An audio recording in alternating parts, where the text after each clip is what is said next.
Folks, we have a fantastic guest for you this afternoon. My guest this afternoon literally grew up in the film business. He started out as Anthony Caruso's baby in John Huston's 1950s classic, The Asphalt Jungle. Later in his adult years, he appeared in films such as the 1956 Terror in a Texas Town alongside legendary actor Sterling Hayden and Sebastian Cabot. And also the 1960 film The Rebel Breed alongside Rita Moreno and actor-producer Mark Damon. His amazing career also found him playing roles on the small screen as well in shows like The Rifleman, Rawhide, Bonanza, Wagon Train, Sea Hunt, Highway Patrol, and The Streets of San Francisco, to name a few. But to most generations, he is probably best remembered for playing Yul Brenner's son Ramses III in Cecil B. DeMille's iconic 1956 masterpiece, The Ten Commandments. Nowadays, he has become one of the most sought-after producers in the business. I am honored to have him on the show this afternoon, folks.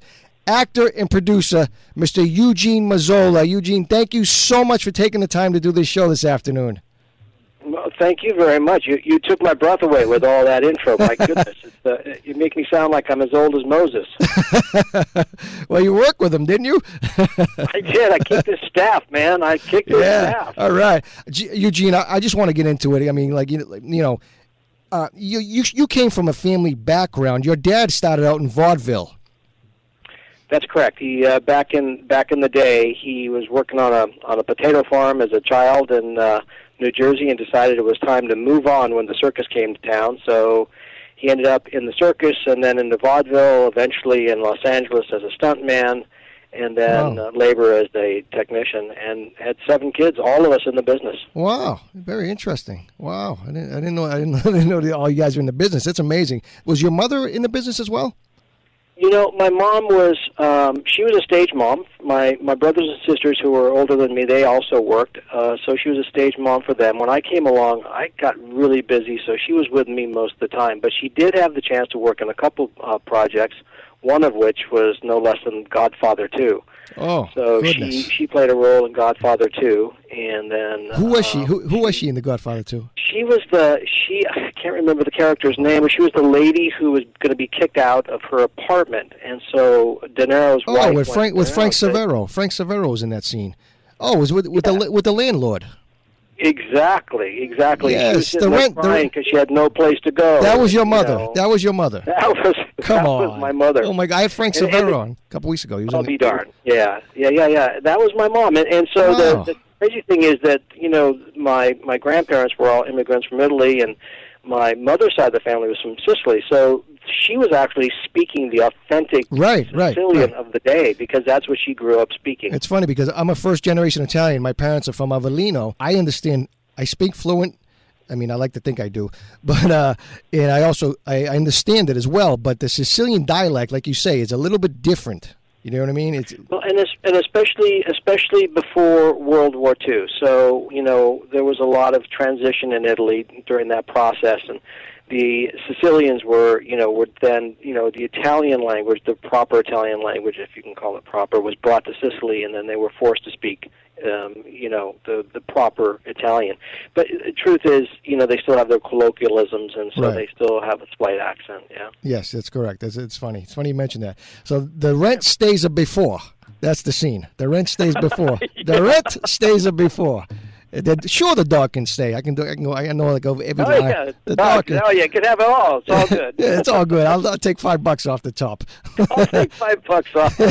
Classic. She was a great cry. She was, she cried. She really. It's amazing. I did not know that in researching you. I thought she was in The Godfather 2, but now you solidified it. But now I know what I'm looking for. I say, oh my God, that's EUGENE's mother. Fantastic. Yeah. All right, now let's move a little bit into your career. I mean, you're a Vietnam veteran. First of all, thank you so much for your service.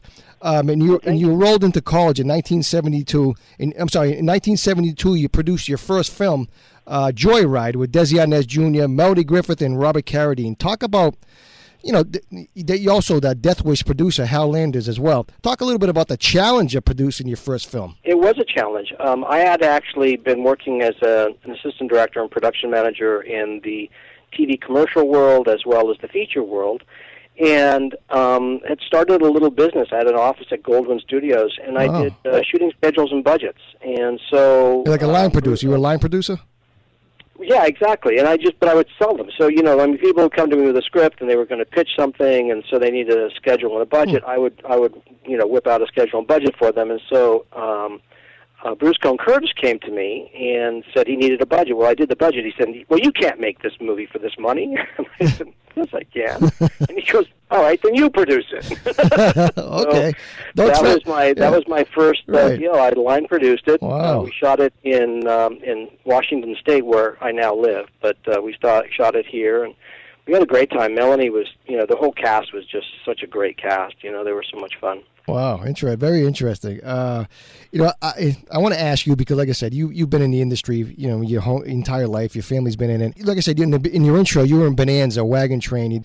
In the 60s, Eugene, the television sets were dominated by cowboys and TV westerns. Bonanza, The High Chaparral. I mean, why do you think Hollywood doesn't make westerns anymore? Oh, good question. I think we sort of evolved from that. We're looking to the future as opposed to the past. So, you're looking at all these, big sci-fi films. And I just think there's less connection to that old West. Back in the 50s, people were still living on ranches and working ranches. Right. And I actually, after high school, I ended up working on a ranch for 6 months up in Oregon, and that still happened. People were saddling up their horses and doing that. But things have changed, times have changed, and I think we're all, especially with the advent of the internet and the technology, I think we're moving to the future. We're not looking so much to the past, which is maybe a mistake. Right. Learn from the past. Exactly. It's funny because a lot of my dad, that's all he watches is westerns. That's it. But it's funny. It's probably maybe because there's a lot of animals involved. Maybe it's very expensive, but who knows, right? Yeah, I don't. It's all relative. You can make a western today for I produce films, and I did a budget on a Western not that long ago for Michael Landon Jr. Unfortunately, we didn't get it done, but we were able to put the budget together. It was perfectly affordable. So it really is just the taste of the audience today, I think. They lean toward the young kids. Yeah. They don't think of cowboys. They think of it's lasers. It's Star Wars, man. Right, all Star Wars. That's it. The Avengers. That's it. We live in a world of tentpole movies nowadays. But let's talk a bit about your early career. How old, you played Yul Brenner's son, folks. This is amazing. You played Yul Brenner's son in the Cecil B. DeMille's The Ten Commandments. I mean, how old were you? I was 7 years old when I did that. Wow. Film. It was such a huge affair that I actually have a very, fairly good recollection of it.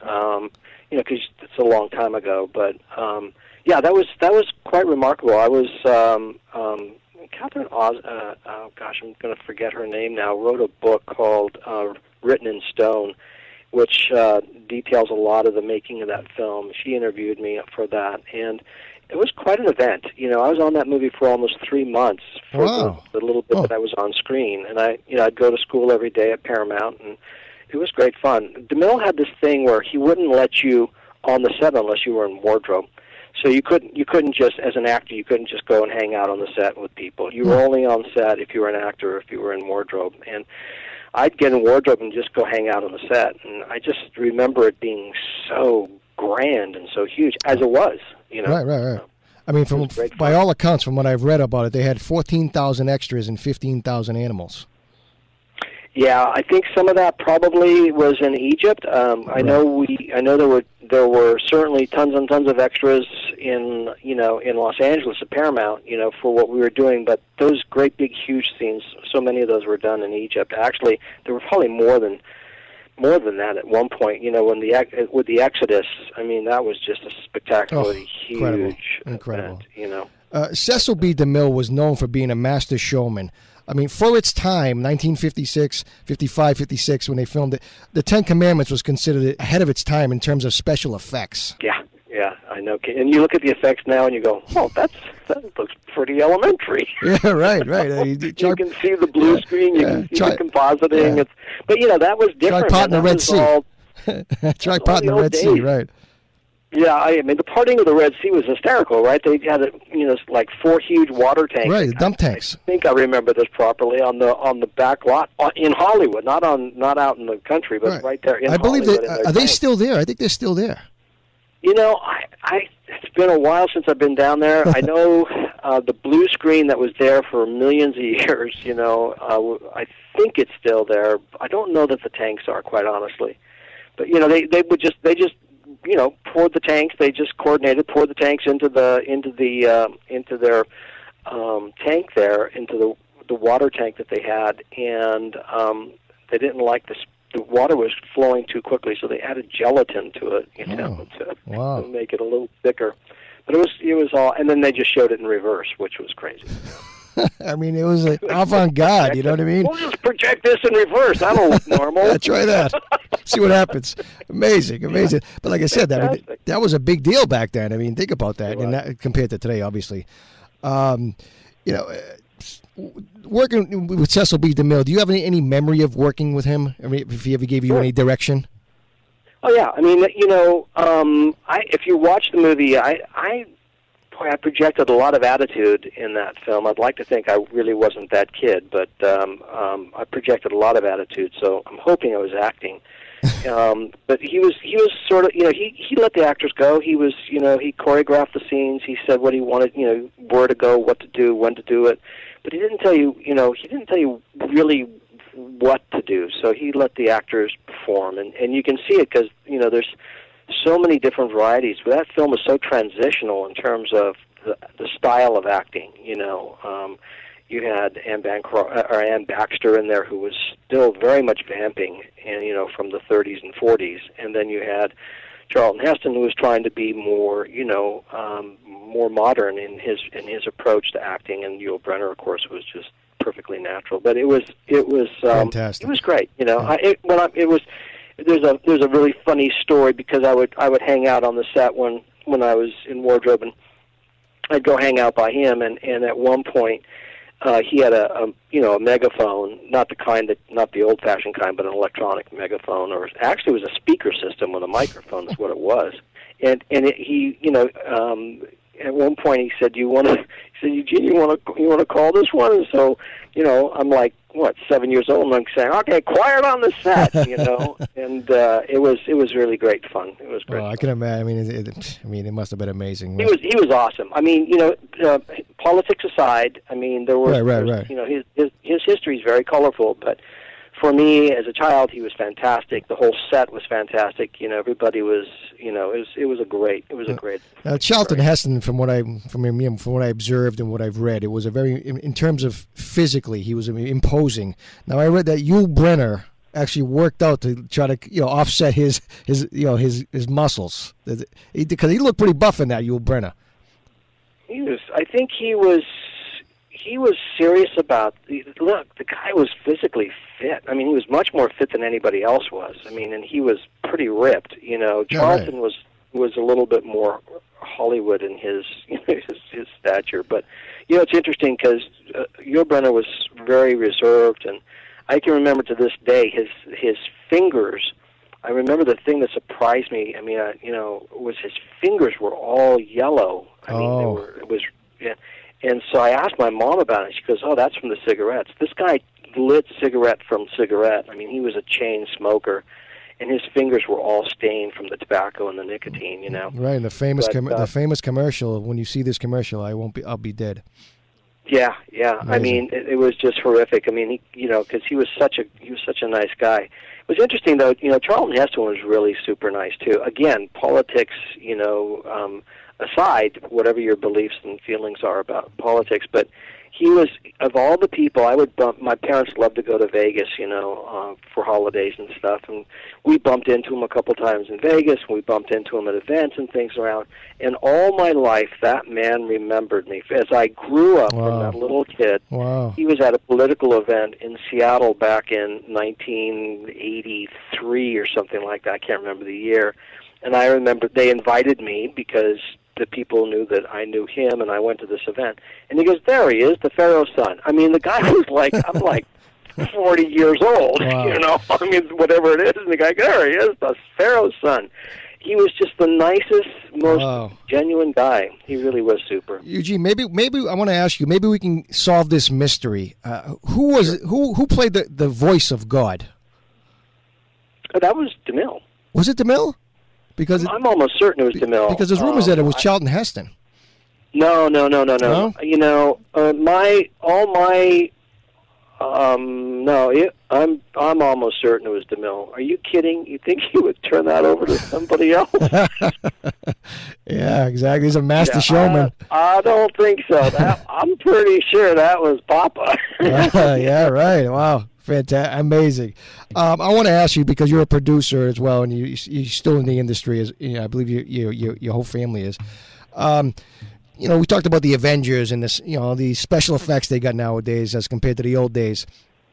For me personally, it's not my cup of tea. I mean, if I want to see graphics like that, I'll turn like an Xbox on and play a video game. Do you think Hollywood has lost its way a little bit in making epics like those kinds of films? You know, like the Spartacuses and the Cleopatras.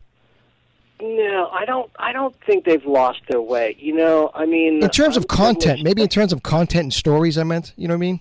Yeah, no, I don't think so. So here's the deal. You know, you have your big studio movies, you have your big budget movies, but there are hundreds and hundreds of movies made every year that are made by the independents, made, you know, around the world. And, you know, when it comes to screening time at the end of the year, being a member of the Producers Guild and the Directors Guild, I get all these screeners. And it's just amazing to me, the brilliant films that we get to see, you know, as screeners, you know, up for nomination, that you never really read about, you know, in the papers, or that don't really get a lot of small independent films, promotion. You know. Independent films, and they're brilliant. Right, oh my right. God, they're fantastic.